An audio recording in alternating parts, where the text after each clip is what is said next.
Hello everyone and welcome back to Legacy Tuesday coverage. Now we're watching Charlie once again sneaking onto the stream, still playing his Merfolk from last week, and Dan King from the Vintage tournament. He's playing interesting Goblin Brew that he's come up with himself. Once again joining me is David Brocci, and I'm Caleb House, if you didn't already know. Hello listeners, yes, we've got goblins.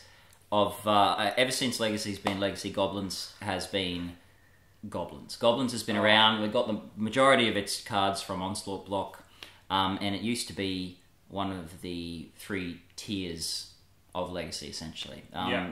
Printing of more efficient creatures and removal have relegated it to probably tier 1.5 to 2 status, but don't let it take you by surprise. Goblins is a very, very aggressive deck, but can also play the control role really well. Absolutely. Now, I think Dan has a couple of, Goblin something or others. It's a 5/3 and has a prowl cost of Earwig Squad. Earwig Squad is what I'm looking for. Fantastic card. It's 1 black and 3 colorless for a 5/3. That's right, a 5/3. So it's on par with a Lodestone Golem.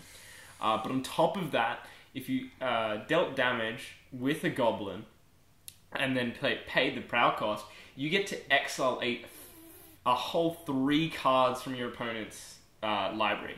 So not only do you get to see their entire library and figure out what their lines are, you get to take 3 of their best cards that are going to affect you. That's right. Given you're playing almost 30 goblins in your goblin deck, it's essentially a 5/3 Sadistic Sacrament. So, fantastic card. Excels against combo. It won't be so applicable against Charlie's Merfolk deck, but one thing it will take from his deck, which Goblins has quite a bit of difficulty with dealing with, is True Name Nemesis. Of course, when they printed True Name Nemesis, everyone was aghast. It's pretty much unkillable, and of course on top of that Wizards went and made it blue and Merfolk. So slots seamlessly into a Merfolk deck, gives the Merfolk deck more of a reason to ramp that Vial to 3. Yep. But the rest of the Merfolk deck is just as it's always been, Vial backed by cheap disruption in the form of Force, Spell Pierce and Daze, and all the while beating with creatures that just get bigger and bigger and bigger. And we're looking at actually very similar sort of decks.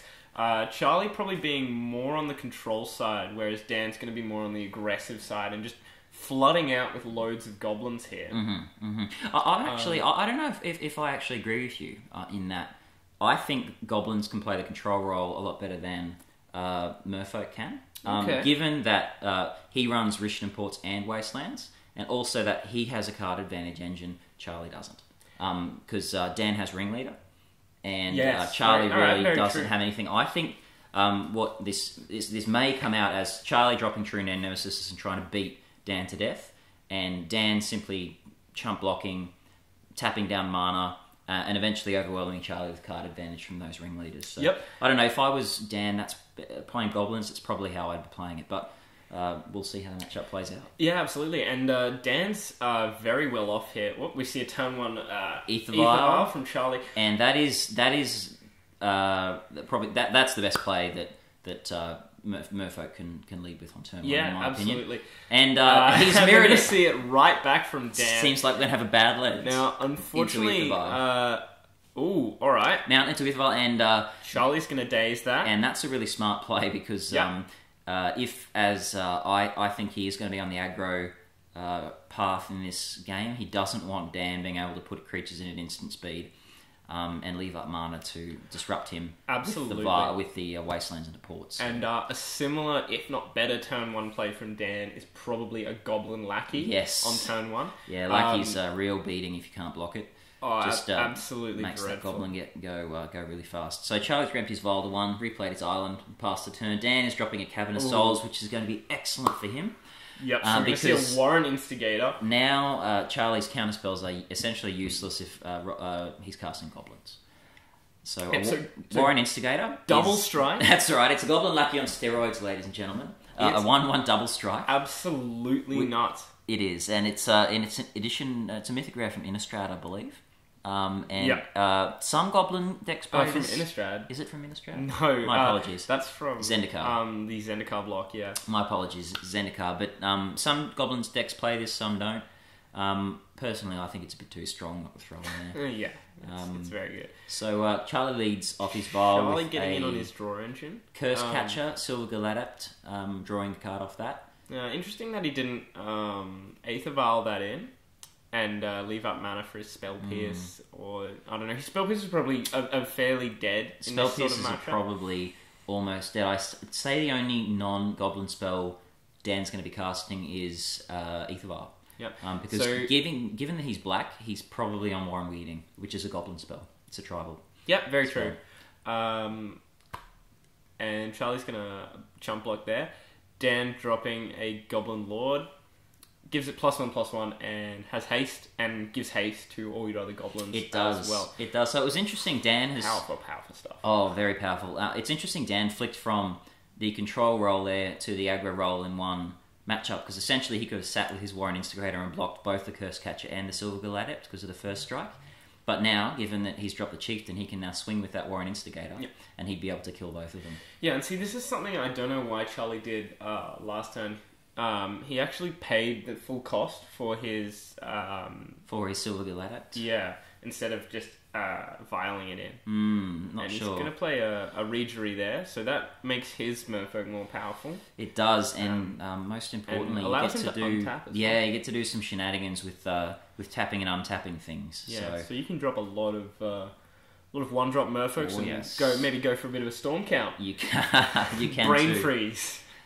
I'd love to see that. Now the Lord's coming down, Dan has to consider very carefully what he's going to try and do here.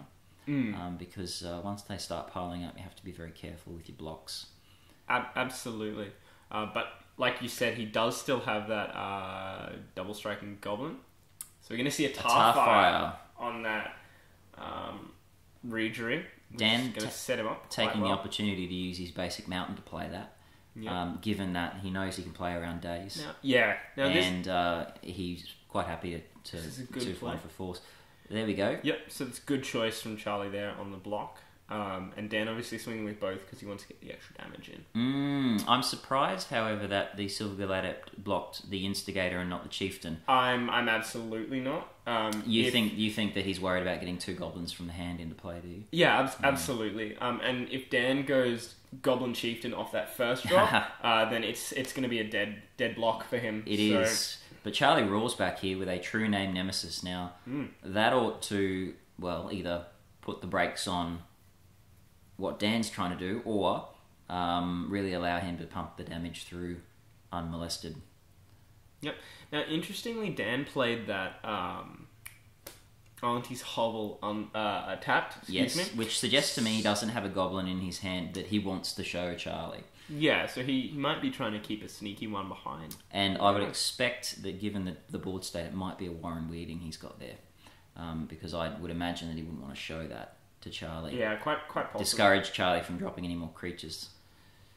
So let's see what happens. I'd say Dan is going to be dropping... Oh, it's a Tuck Scrapper.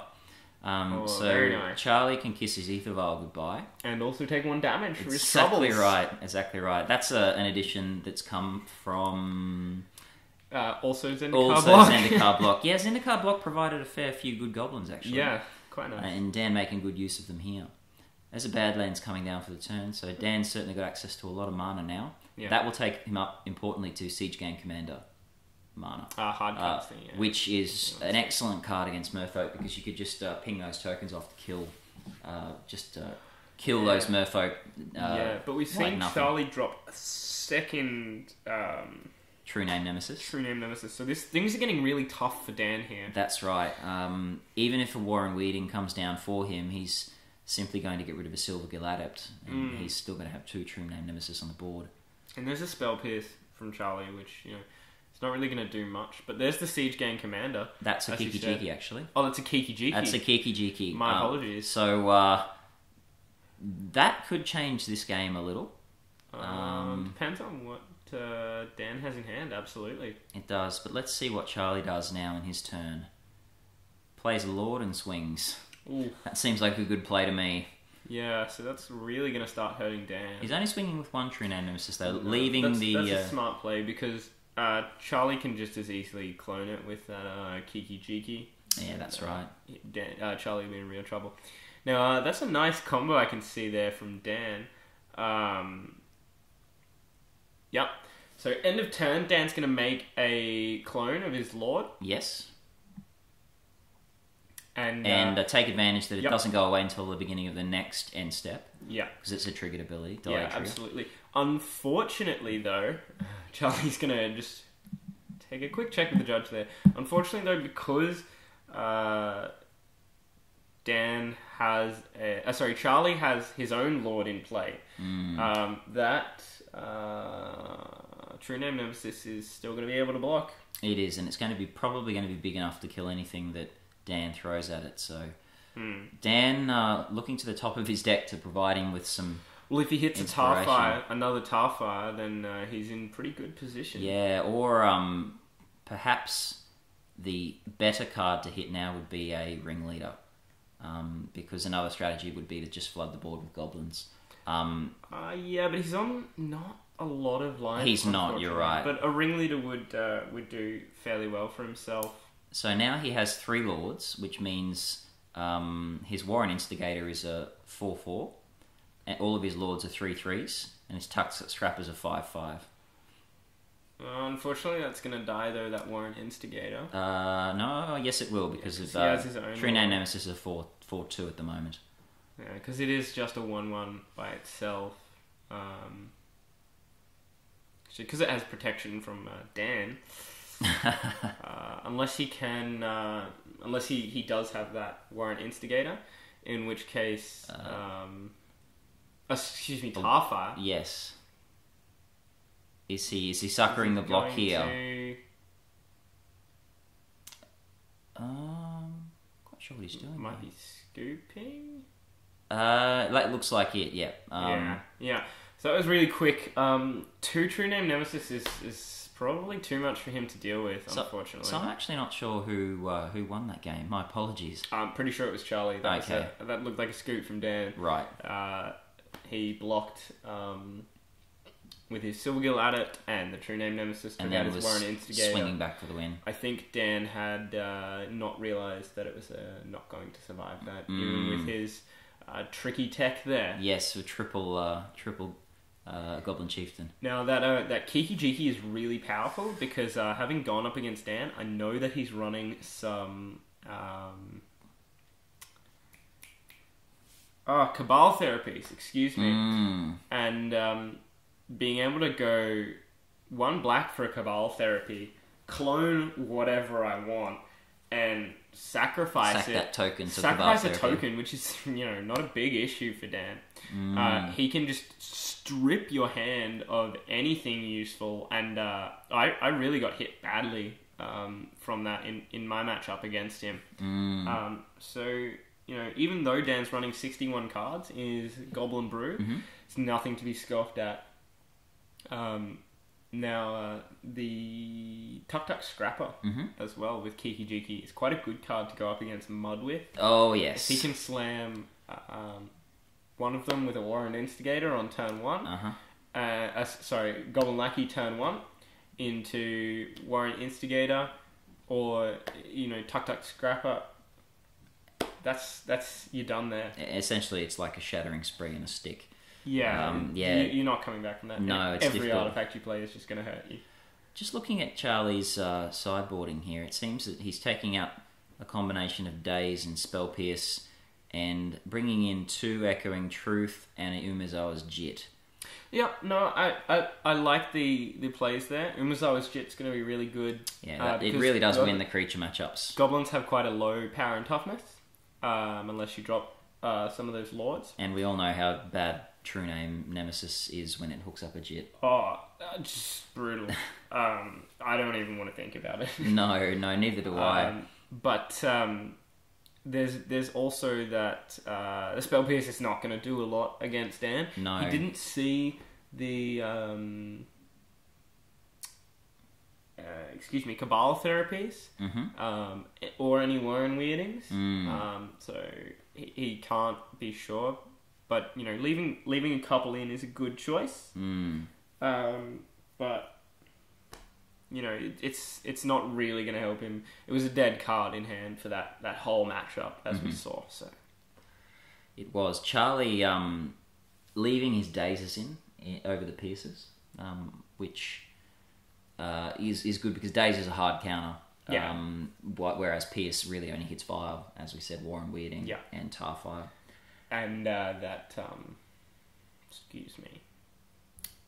And the Cabal Therapies, of course. Therapy, but he doesn't know that he has that. He really only saw the Aether Vial and the Tarfire. And Dan having black in his deck really doesn't tell Charlie a lot. I mean, it's probably only there for Auntie, since I don't think he knows that Dan is running a Goblin Brew. And yeah, you run black for that Auntie just to recur some of your goblins. And a recurred Tarfire every turn could really set Charlie back. Yeah, that's quite nasty to think about, isn't it? Yeah, and I mean, it'll even deal with some phantasmal images. Exactly so, right. As long as they're not copying Green Nemesis. Correct. So Dan will probably be on the play here. It's always a good choice for goblins being on the play. Hoping to lead off with a turn 1 Vile, I would say, in this matchup. That's... Yep. Charlie is running some Force of Wills. He is, but he hasn't drawn one in his opening hand. That looks pretty brutal, though. It is, but he's only got a colourless... He's only got a Wasteland, so he's going to have to throw that away. Yeah. There's a Force sitting on the bottom of his deck. A Wasteland, a True Name Nemesis, and Jit. So a plethora of creatures and Jit. If he kept it, I don't even want to know. Dan's keeping this one. I see it has a Cavern of Souls in it, so if he's playing goblins, he's going to be immune to counterspells if he plays it correctly. Yeah. I didn't see whether it had a Vial in it, though, so we'll see how it goes. Even if he drops that Lackey turn 1, then he's fine, really. He is. I mean, all Charlie's got against that Curse Catcher. So Charlie will have to have a Curse Catcher. Yeah, it's either you have a Curse Catcher or you're going to get hit by that Lackey, and bad things happen when Lackeys connect, as we all know. Oh, absolutely. As we've mentioned, the combo kill for goblins is first turn Lackey, second turn swing with Lackey, put in War Chief, and then third turn double Trial Driver. But something I really like is the Kiki Jiki that Dan's brought in here. Yeah, I do. I have a soft spot for Kiki Jiki in really, goblins. Really nice. And if he gets a Goblin Ringleader out or a Goblin Matron, he's hands down, he's just going to filter for whatever he wants. Exactly right. I'm going to be literally jumping for joy here if Dan runs the Goblin Infinite combo, because goblins have an infinite combo with Kiki Jiki, Lightning Crafter, and Skirk Prospector. If you get those 3 in play, that's infinite damage, which is awesome in a goblin deck, which you don't expect to have infinite combos. Do you want to run us over those cards? And there's the turn I Lackey. will. So the Lackey has come down, and there's no Force of Will stopping that. Charlie does have one in hand, but Charlie has the Curse Catcher. So Cavern of Souls does show off Force of Will. It does, yeah. So Charlie has the Curse Catcher, thankfully for him. So there's no Lackey shenanigans going on. I would say... Ooh, there's a Tarfire. And Dan has played that Tarfire with his Badlands. With his Badlands, and that's going to open it up to get Force of Willed. I'm not sure Cavern of Souls specifically says creature card. It does it? Okay. So, there's nothing really that Dan could have done better there. So, wait to see if... Aether? Yeah. It's a good card. Yeah, it is a good card. I'm interested to see if Dan swings here. No, I think that's really a poor trade for Dan, because Curse Catcher is just a 1/1, and it's not particularly useful in this matchup either, because it's doesn't counter much other than Tarfire and Warren Weirding. Yeah, absolutely. So Dan off to a reasonably good start here. Okay. So if Dan has a second Tarfire, we could see some Lackey action. Yep. Let's see. He's rearranging his mana, holding his cards very close to his chest. He's drawn a Wasteland by the looks of it. Hopefully, we will have a we are to deal with that. We are sourcing some cameras. We'll have 3 cameras total, so we'll have one covering the board state and 1 each on the respective player's hand. So we should be able to give you a better quality of how it's going to go down. Now Dan is trading his lackey. Dan's trading that lackey. He might be dropping a Warren or... Okay. Obviously, either he doesn't have a goblin in his hand or he doesn't want to let No, I think he's Charlie probably going to sneak Warren Instigator in. But this is the... I'm surprised. I thought the true name Nemesis was coming, but... and there's the lackey. There's the lackey, as you predicted, Caleb. So it's a lackey versus a Mero Regeray at the moment. The Vile ticks up to 2. Yeah. Second Cavern of Souls, presumably also naming Goblin, and there's a ringleader. Yeah. So Dan cranking up his card advantage engine as quickly as possible. Having said that, you're at the whim of your deck with ringleader, so let's see what he flips. Pile driver, ringleader, tuck and tuck. That's a fantastic flip. 4 out of 4. And 10 out of 10 for Dan. Exactly right. You can't hope for much better than that off a ringleader. Yeah. He's hit a second ringleader, so even more cards coming his way. It's going to put him in a really good position to flood the board with goblins. Oh, especially since he's got his vial. Now there's one card that's going to be really good for Dan here. Protection from blue, 2-drop, and +2, +0 for each other attacking goblin. So that's great as a blocker the first turn it comes down. And it's going to punch Charlie really hard. It is, because that actually could Alpha Strike Charlie if there's enough goblins swinging.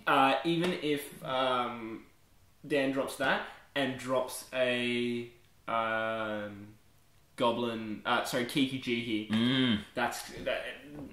Those two alone will swing for 3 each with unparalleled... with complete protection. So if Dan has enough other creatures, he could just absolutely slap...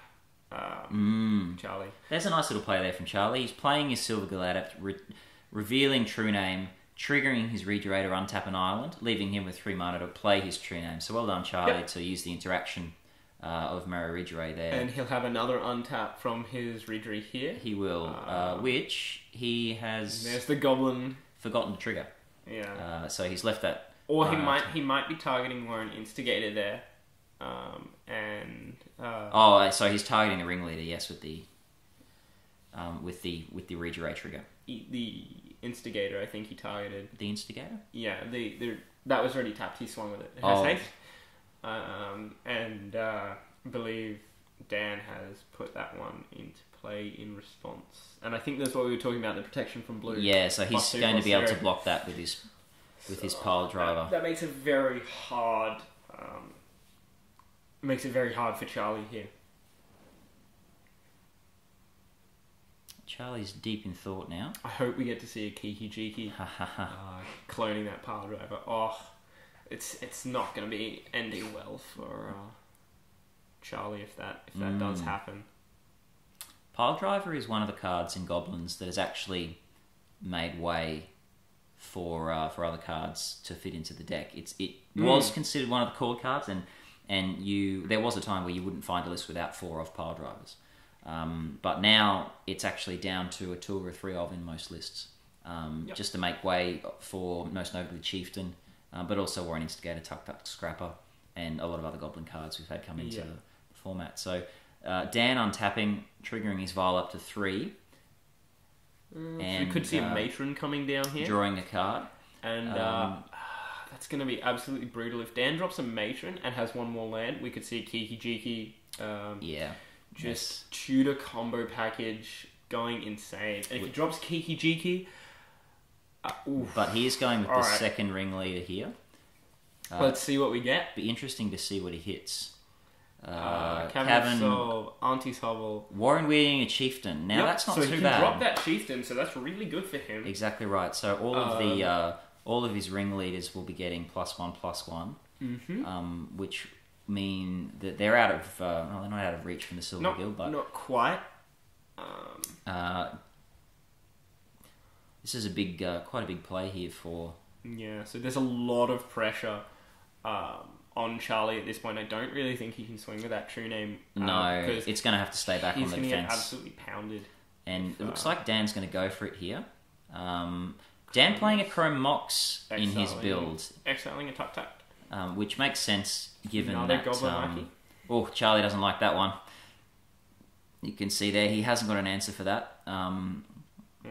And now, Caleb, I expect that we're going to see this Goblin the Warlord chieftain come down. That's really going to hurt them. It's going to be interesting whether, though, Dan chooses to swing with the chieftain or use it as an instant speed trump to any of the blocks that Charlie has. Charlie knows about it. Yes, but it also gives those that extra lackey haste. So I don't know what else is in his hand, but he might be dropping another Tuk Tuk. Warren Weirding's in his hand. Is Tuk Tuk you may destroy an artifact? It's a may, I'm pretty sure. Okay, yes. if it's a may, that's much better. Yeah. Anyway, you could kill his Chrome Mox with it if it was a must. If I was Dan, I'd probably hang off for a bit because you got that protection from blue. Like you said, you've got that instant speed blocker. Charlie really only has one card in hand by the looks of things. So 2 cards next turn, and he really can't swing. He can't afford to swing with that True Name Nemesis because Dan hasn't actually taken any damage yet. I don't believe. I don't believe he has. Oh no, sorry, he's with the Reg Array. Oh, sorry, that was chump blocked by the pile driver. It was chump blocked, yes. So Dan is still doing his combat maths here, working out how much damage he can push through. I'm not quite sure what that is there representing. So 1, 2, 3, 4. It's each other goblin, isn't it? That's right. So he can go through for 9 damage here. 1, 2, 3, 4, or 5 with the goblin or 12 if he puts in the goblin chieftain and swings with it. Yeah. So it's really going to hurt. And I mean, Charlie's only going to be able to block 2 and kill 1. 15. So it looks like 17, 18. Dan will have it. 18 damage will go through here. Yeah, so I mean, Dan could just swing with that. I think he may Alpha Strike if... Actually, is Charlie taking any damage at all? I'm not sure. He's Force of Willed, so puts him on 19. Dan has chosen not to swing. I think he'll wait to get an extra goblin. He probably will, and he might want to use Warren Weirding as well, just to decrease the size of Charlie's army by 1.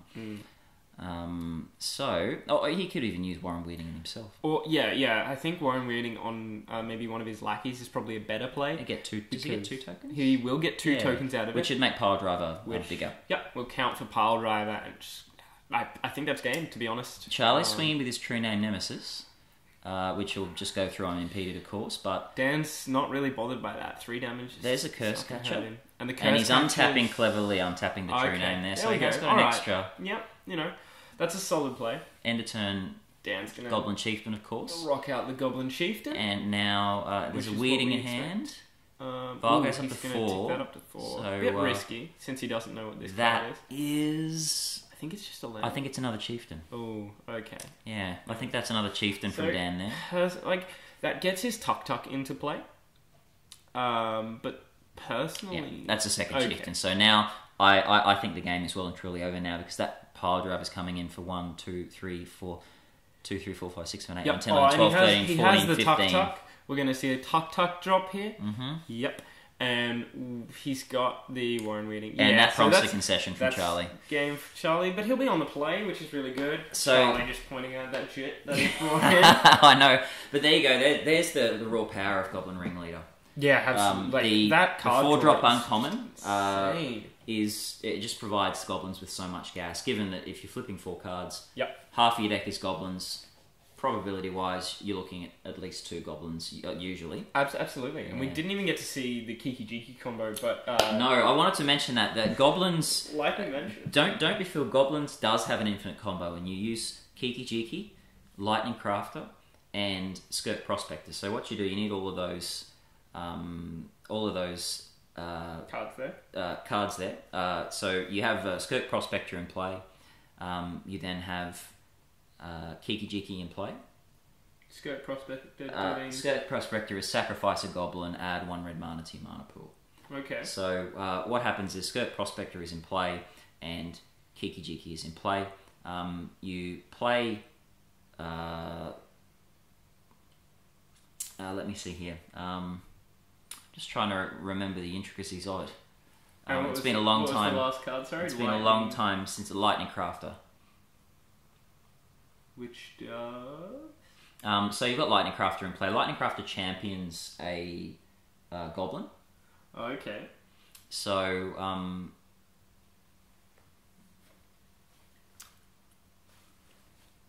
If you excuse me, I'll try to remember the Another interaction card in here.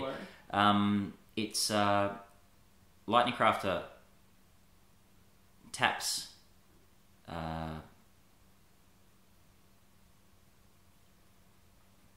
Sorry, my apology. Those 3 cards in play. Tap Kiki Jiki to copy Lightning Crafter. Correct. Lightning Crafter comes into play. Exiles You champion Kiki Kiki Jiki. Yeah. You use that Lightning Crafter to deal 3 damage to the opposing player. You then sack that Lightning Crafter to skirt Correct. Prospector. Okay. The Kiki Jiki comes back into play untapped. You then It has copy haste, it. It has haste, yeah. And then you copy the Lightning Crafter again. So that just loops infinitely to deal damage. You can also do it if you don't have Skirt Prospector. You can do it with Goblin Sharpshooter instead. So what you do there is you have a Sharpshooter, a Lightning Crafter, and a Kiki Jiki. You use the Kiki Jiki copying Lightning Crafter, which champions Kiki Jiki. You then tap Sharpshooter to deal 1 damage to the opposing player. You use the Lightning Craft to shoot itself. Kiki Jiki comes into play. That goes to the graveyard. That untaps Sharpshooter. So in that version, you're doing it in increments of 1 damage with the Sharpshooter rather than in increments of 3 damage with the Lightning Crafter. But that's always something fun to put in your Goblins deck if you want to do a bit of a brew. And it's great for those stalled out board states where you can draw a Matron and simply Matron into whichever piece of the combo you're missing, and of course. You've already got the Kiki Jiki, I'd say Kiki Jiki first. Oh, yes, definitely, because then you can just Kiki Jiki the Matron. Yep. Yeah, it's great. First catch a turn 1 from Charlie. We are back to the game. I don't know if we'll see that from Dan, though. It is a brew. Suboptimal. So he drops that Goblin Lackey pretty quickly turn 1. Like he does. It's he does. Very brutal. It'd be interesting to see if Dan has that combo we just discussed. I can see Dan has a Sking Scourer in hand. I'm not sure what else. Sting Scourer. Now that's a 2-drop. Yeah, deals 1 damage. It's got Echo, I believe. No, it's a bounce. It return target creature. Bounce. To its okay. All right. So we're seeing a Silver Guild come in, and we're seeing a Lord as well, which seems dangerous. I don't know. I might have dropped that Lord first, but now he will be swinging for 1, 2, 3, 4, 5 damage on turn 3. So to increase his clock, it's probably more effective to do it this way. There's a Wasteland into a Vial. I mean, I'm interested to know whether he was playing around days there. I think he was. Yeah. But that Wasteland's good. Smart play, but Charlie is on what's known by Merfolk players as the Lord draw. Because you see he's got a Lord of Atlantis as well as a Merfolk of the Pearl Trident, so he's going to be coming in for a lot of damage here. Yeah, absolutely. But Dan being on 1 land, can he hold off? You know, Dan's got quite a powerful deck here. He has. I wouldn't... yeah, you don't write him off, that's for sure. Yeah. And if he drops Proc Blue, then he's pretty safe for That's exactly right. There. That's exactly right, and that could come in off the Ether Vial next turn as well. Unfortunately, though, he doesn't have the extra mana. There's a Tarfire. Tarfire? Daze-proof Tarfire, which is great. And also Curse Catcher proof. Yes, also Curse Catcher slightly more important. Yeah, definitely. So that's a really good play for Dan. Slows Charlie down. But we can see a True Name Nemesis and a Lord of Atlantis. Yeah. He's trying to decide what to do. Yep, I think he's going to drop that Lord The Lord of Atlantis comes down. And that's coming in for 5 again. It's really hurting Dan a lot there. Vial goes up to 2 though, so we're cracking up with the Vial. Yeah. It seems that Dan's drawn out. What land Lava is Claw that? Reaches, I believe. That is a Lava Claw Reaches. Is it? Is it? Might be the Fast Land. Or is it a salt? No, it's a filter land. It's the black. That's a filter land. Okay. It's the black red filter land, and there's a chieftain. Yeah. Charlie doesn't have a counter for that, as we said. He's on the Lord draw. Yeah. Charlie, however, has just drawn an Umezawa's Jit, and he has that TNN in hand. He does. Things are going to get really bad now. He's got the 4th man too, so the Jit's going to come down and suit up to a creature and get some counters. So it's going to be very difficult from now on for Dan to keep any creatures on the board. However, Charlie's opted to go to the TNN first. Obviously planning to equip the Jit on the TNN next turn. And yeah. gain an pretty solid. unassailable board position. I think, what I'm expecting from Dan here though is probably a drop that Sting Prop Blue Scout. guy. Oh, okay. Yeah, Goblin Pile Driver. Or possibly the Sting Scout. That might actually be better. Here it comes. Yeah, actually, you're right. Yeah, Sting Scout will bounce the Lord. Bounce that Lord. And I'd say the Chieftain will be double blocking block. the Curse Catcher. The Sting Scout will probably block the... No. Okay, so he's going one each. Yeah, given that the Chieftain can block the Curse Catcher and live, but it can't do the same with the Silvergill Adept. Oh, okay. You're right, yeah. So, this, of course, the Sting Scour will live, of course, because it's 3-3. So Dan's turned the game slightly in his favour there with a really tricky little Vile interaction. However, he's decided not to pay the Gecko cost for that Sting Scour, so it goes to the graveyard.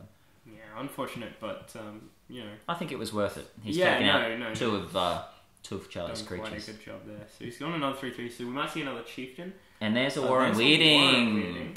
And there's the True Oh. Name Nemesis. What a great play Wow, from Dan. right, Dan, very nicely done there. So there's Charlie's board state gone from 4 creatures to no creatures in the space of a turn. And Dan's going to swing for 6 here. Ooh, wow. So that's quite a turnaround. That's a big turnaround here. And let's see what Charlie can do about that. And Now, the most he can drop is a Lord here. he looks annoyed because he did have the opportunity to get that Jit down the turn before, and that could have made all the difference.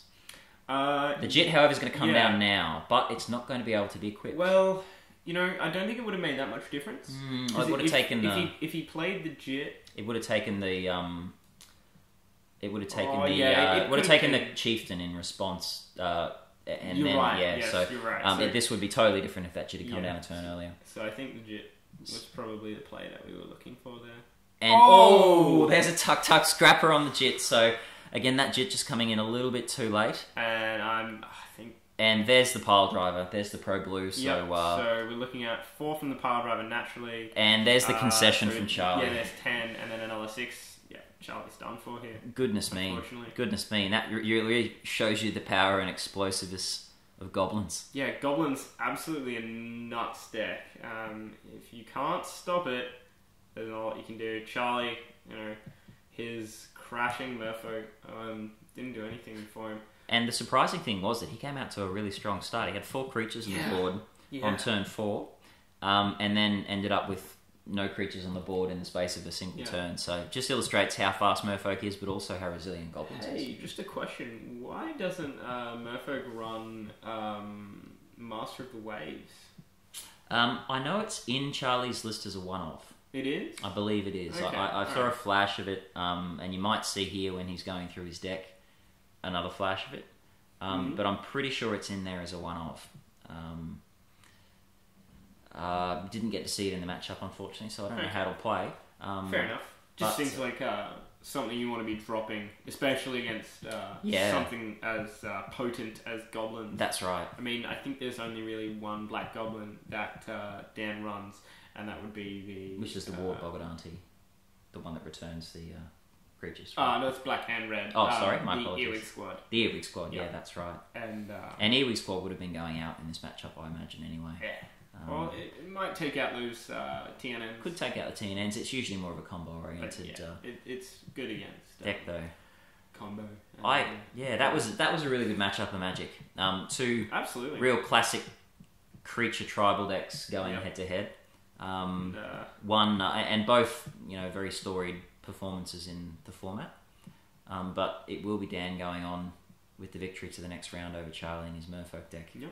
But given that they're both very successful players, we'll no doubt be seeing them on camera again sometime soon. Absolutely. And just another reminder to continue watching the rest of the shows on this channel. Please come along for Legacy Tuesdays, Modern Wednesdays, or Standard Fridays to Good Games. And don't all forget, at 7 o'clock. That's right, and don't forget to look out for details for the next Good Games Vintage League. Yep. Coming up very soon. And a couple of other events, the World Cup Magic Invitational Qualifier, as well as the PTQ the day before that. And we've also got our unofficial Legacy Brews Day coming up to celebrate Tim Collins heading over to Japan. That's right. Now that is on the 21st. The 21st. Please make sure you come along and brew something for that. Exactly right. I'll be brewing. Caleb will be brewing. So I'll hopefully be brewing. Hope to see you guys there brewing also. And hopefully we'll get some good deck techs out of that one. Indeed. No worries. Catch you guys on the next one.